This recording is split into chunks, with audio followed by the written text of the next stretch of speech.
मटा हे माहेर आहे, म्हणजे नॉमिनेशन असो नसो मटाचा इव्हेंट मिस नाही करू शकत. की आज मी काय म्हणता येईल कमी जेवले आहे कारण छान दिसायचं आणि छान वर्कआउट करून मस्त आवरून फोटोशूट करून पोचले. आई माझी खूप उत्साही आहे, तर ती सुपर वुमन आहे, म्हणजे ती मल्टीटास्कर आहे. सो तिच्यातला तो गुण माझ्यात आला आहे की सकाळी एक काम, दुपारी एक काम, मग संध्याकाळी मधल्यामध्ये एक काम, परत जाता जाता 3 फोन कॉल वगैरे असं सगळं मॅनेज करण्याची वृत्ती तिच्याकडनं माझ्यात आली आहे. ती मला इंस्टाग्रामवरती रील्स पाठवते की साडी नेसण्याच्या वेगवेगळ्या पद्धती वगैरे फॉलो करते आईकडून. नाही करत. हेल्दी कॉम्पिटिशन असावी, म्हणजे आपल्या सिनियर्सशी कम्पीट करायला जाऊ नये. प्रियदर्शनीसाठी आत्मसन्मान महत्त्वाचा आहे, प्रेम महत्त्वाचं आहे की पैसा? हो माय गॉड. मटा सन्मान 2025च्या रेड कार्पेटवर आहे आणि माझ्यासोबत आहे सुंदर प्रियदर्शनी. काय सांगतेस, प्रत्येक वेळेस हटके लुक, त्यात 2-2 नॉमिनेशन, किती एक्सायटेड आहे? एकतर मटाचं 25वं वर्ष आहे आणि त्यात दोन्ही ठिकाणी नॉमिनेशन आहे, सिनेमासाठी पण आणि नाटकासाठी पण. त्यामुळे मला हटके होऊन येण्याचा खूप उत्साह होता. आणि मटा हे माहेर आहे, म्हणजे नॉमिनेशन असो नसो मटाचा इव्हेंट मिस नाही करू शकत, किंवा मटा सन्मानला येणं इज ॲक्च्युली अ सन्मान. त्यामुळे हे मिस नाही करू शकत. इथे छान आवरून यावं असं वाटतं. पण हे आवरून येण्यासाठी किती दिवस घालवलेस बरं? आणि जेवढे पुरस्कार पाहिले सगळ्यात हटकेच लुक, आणि हे आजचं पण हटकेच लुक. मजा येते वेगवेगळं ड्रेसअप करायला आणि स्वतःबरोबर एक्सपेरिमेंट करायला. मी अशा पद्धतीचा लुक कधीच केला नव्हता, पहिल्यांदाच करते आहे. आणि व्हाईट ब्लॅक हे सोपे रंग असतात, म्हणजे you don't have to do much. So मी सोपा रंग निवडला आहे आणि माझंच प्रयत्न किंवा काय म्हणता येईल एक्सपेरिमेंट्स चालू आहेत माझ्यावर. सो हा त्याच्यातलाच एक प्रकार. आणि हो, एक 3-4 दिवस प्रेशर घेतलं पण ओके. मटा सन्मानचं जेव्हा नॉमिनेशन तुला मिळालं, पहिली ही गुड न्यूज कोणाला दिलीस? वडिलांना.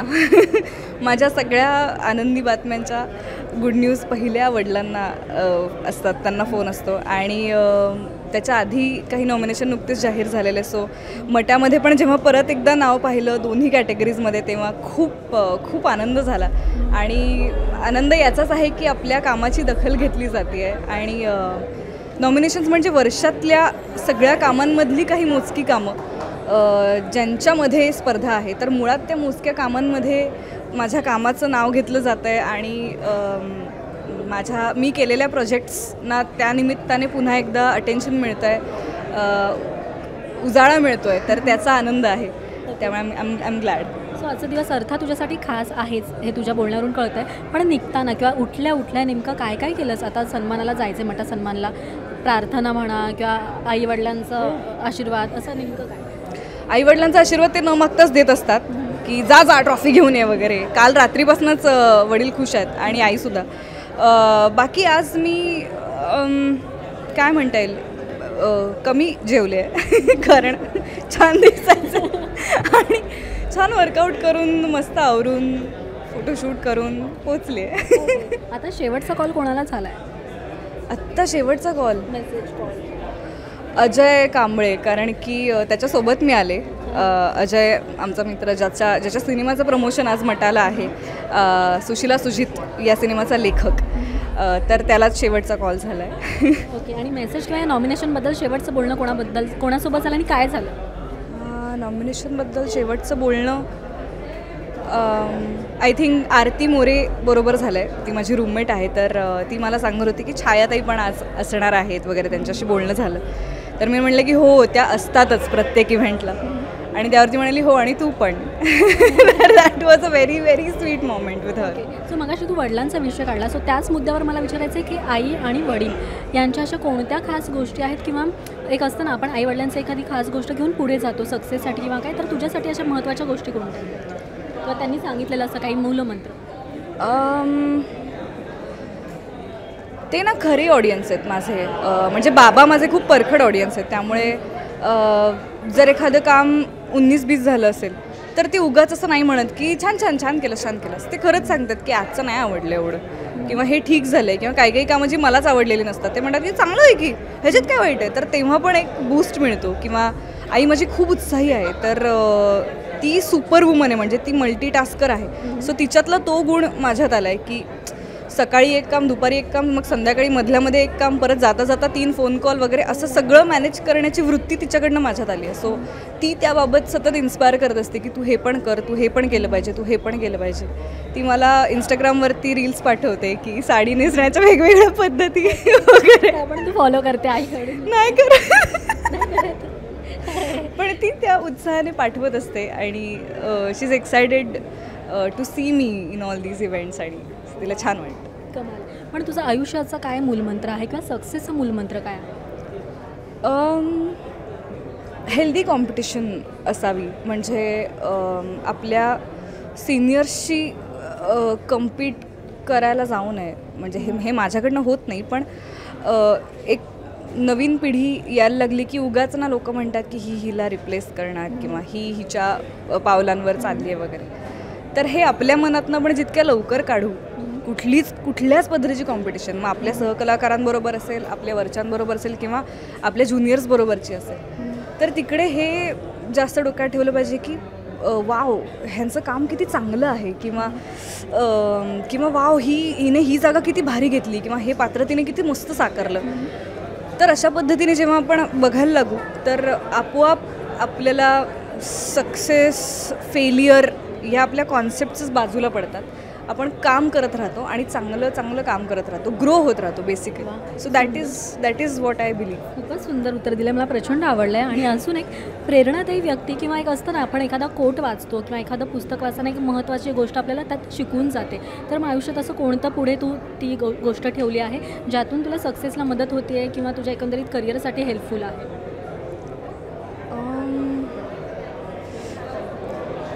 हे कोणाचं वाक्य मला आत्ता या क्षणी आठवत नाही, पण एव्हरीथिंग इज टेम्पररी असं जे म्हणतात. नित्य हे अनित्य. तर हे वाक्य मला फार हिट झालं आणि हे 2023च्याच जानेवारीमध्ये झालं. मी एका शांतीत क्रांती शूट करत होते, त्याच्यात हे खूप वाक्य होतं. तर तेव्हाच मला झालं की आत्ता छान काळ आहे तर तोही टेम्पररी आहे, आणि वाईट काळ आहे तर तोही टेम्पररी आहे. सगळं टेम्पररी आहे. ह्याच्यावर आपण जेव्हा खरंच विश्वास ठेवायला लागतो तेव्हा खूप सोप्या होतात आपल्यासाठी गोष्टी, आणि आपण मोमेंटमध्ये जगू शकतो, आनंदी राहू शकतो. सो त्याच्याने प्रेरणा मिळत जाते की येस, चांगलं झालं तरी लेट्स मूव्ह ऑन, वाईट झालं तरी लेट्स मूव्ह ऑन. ओके, एक वेगळा प्रश्न आहे. प्रियदर्शनीसाठी आत्मसन्मान महत्त्वाचा आहे, प्रेम महत्त्वाचं आहे की पैसा? हो, माय गॉड, आत्मसन्मान. कारण पैसा मग ही सगळ्यात तिसऱ्या ह्याला आहे ती गोष्ट. कारण पैसा मिळत राहतो किंवा पैसा आपण मिळवू शकतो, त्याच्यासाठी आपण धडपड करतोच. आणि प्रेम मिळवण्याच्या मागे आपण गेलो तर आपण कदाचित चुकीच्या मार्गांवरही चालू शकतो. जर आपल्याला आत्मसन्मान टिकवता आला तर आपण प्रेमही जिंकू शकू आणि पैसेही आपल्यासोबत येतील. वा. आता सगळ्यात महत्त्वाचं, तुझ्या आयुष्यातील 3 महत्त्वाच्या गोष्टी आणि 3 महत्त्वाच्या व्यक्ती. ओके, 3 महत्त्वाच्या गोष्टी. एक माझा फोन अनफॉर्च्युनेटली, एक माझी कार, आणि एक माझं घर गोरेगावमधलं बझिंगा ज्याचं नाव आहे, आणि माझ्या गाडीचं नाव इग्लू. सो फोन, इग्लू, बझिंगा. आणि व्यक्ती, एक वडील, एक मैत्रीण आरती मोरे, आणि एक आजी. ओके. सकाळी उठल्या उठल्या प्रियदर्शनी सगळ्यात सुरुवातीला 3 कोणत्या महत्त्वाच्या गोष्टी करते ज्यात निडेड आहे तुझ्या आयुष्यात, आणि रात्रीचं सुद्धा? पाणी पिते. उठल्या उठल्या पाणी पिते. त्याच्यानंतर अजून निडेड गोष्ट इंस्टाग्राम स्क्रोल करते, अनावश्यक, पण ती निडेड आहे आता, पण नाही, आय एम किडिंग. पाणी पिते. आज काय बनवायचं जेवणासाठी याचा विचार करते, आणि त्याचं एक सुरू होतं, ओके हे बनवायचं, हे नाही आहे, हे आहे. आणि वर्कआउट करते. रात्रीचं अच्छा, रात्रीच्या 3 गोष्टी. झोपण्याआधी. Skin care routine, hair care routine आणि थोडंसं लिखाण. हे पण तुझ्या चाहत्यांना सांग ना, नेमकं काय लावतेस केसांना किंवा चेहऱ्यासाठी नेमकं काय करते? लेट्स बी ऑनेस्ट, आपण सगळेच हेअरफॉलच्या प्रॉब्लेम्समधनं जातो आहे. मीही जाते, तर त्याच्यावरती माझे काही मेडिकेशन्स, गोळ्या बिळ्या चालू आहेत. शेवटी जाता प्रेक्षकांना काय सांगशील? त्याचबरोबर आता रंगपंचमी पण आहे, एखादा कोणतासा किस्सा आहे जो तुला अविस्मरणीय आहे असं काय? रंगपंचमीचा असा किस्सा, असा एक किस्सा नाही आहे, पण रंगपंचमी म्हणल्यावर मला माझ्या फॅमिलीसोबत खेळलेली रंगपंचमीच आठवते. आणि दरवर्षी माझं अख्खं बालपण आमच्या घराच्या अंगणात माझ्या सगळ्या मित्रमैत्रिणींबरोबर रंग खेळतानाचं गेलं आहे. मग ते थरथरेपर्यंत रंगपंचमी खेळायची आणि मग थरथरून आत यायचं, गरम पाण्याने अंघोळ करायची आणि घरात बसायचं. तर आय थिंक खूप वर्ष झाली हे घडलेलं नाही आहे आयुष्यात, त्यामुळे हे मी खूप मिस करते. कोणत्या हिरो हिरोईनला अशी स्वप्न आहे का तुझं की हिला किंवा याला रंग लावावं असं? ओ अरे बापरे, करायचं आहे. आवडता अभिनेता अभिनेत्री? रंग लावायचं नाही, रंग लावून घ्यायचं मात्र स्वप्न आहे.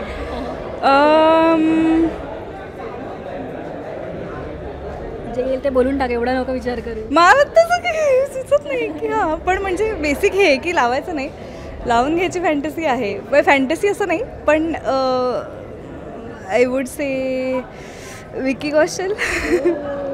ओके. अभिनेत्री सई. फेवरेट, सगळ्यांचीच सई फेवरेट आहे. हास्य जत्रेचं काय एवढं खासियत नेमकं काय आहे? कारण ज्यांना विचारलं हास्य जत्रेमध्ये सईचं नाव घेतात, त्याचबरोबर ती आली नाही सेटवर तर तुम्हाला मज्जाही येत नाही. आम्ही मिस करतो तिला, म्हणजे सोनालीताई असते तर मज्जा येतेच, पण सई नसल्यावर आम्ही प्रचंड मिस करतो सईला. आणि आम्हाला भारी पण वाटतं, कारण ती सगळीकडे आहे आणि we are so proud of her. तर ती इन्स्पिरेशन पण आहे आणि एवढी भारी व्यक्ती आपल्या आजूबाजूला मैत्रीत आहे, त्यामुळे अजून भारी वाटतं. ओके. सो प्रेक्षकांसाठी आता नवीन काय काय घेऊन येणार आहेस? शेवटी काय सांगशील? सध्या विषामृत नाटक चालू आहे, ज्यासाठी नॉमिनेशन आहे आज. तर जेव्हा केव्हा शक्य असेल नक्की बघायला या. मी शुभंकर तावडे, आरती मोरे, आम्ही सगळेच कामं करतो. विजय केंकरेंनी दिग्दर्शित केलं आहे. मजा येईल नाटक बघताना तुम्हाला. आणि माझ्या आत्तापर्यंतच्या भूमिकांपेक्षा बऱ्याच वेगळ्या पद्धतीने मी विषामृतमध्ये काम करते, तर I would love if you come. आणि सिनेमा म्हणजे लाईंडअप आहेत, त्याबद्दल लवकरच सांगा. ओके. सो 2 नॉमिनेशन आहेत, त्याच्यासाठी फार शुभेच्छा. आणि येताना 2 ट्रॉफी घेऊन ये. Thank you so much.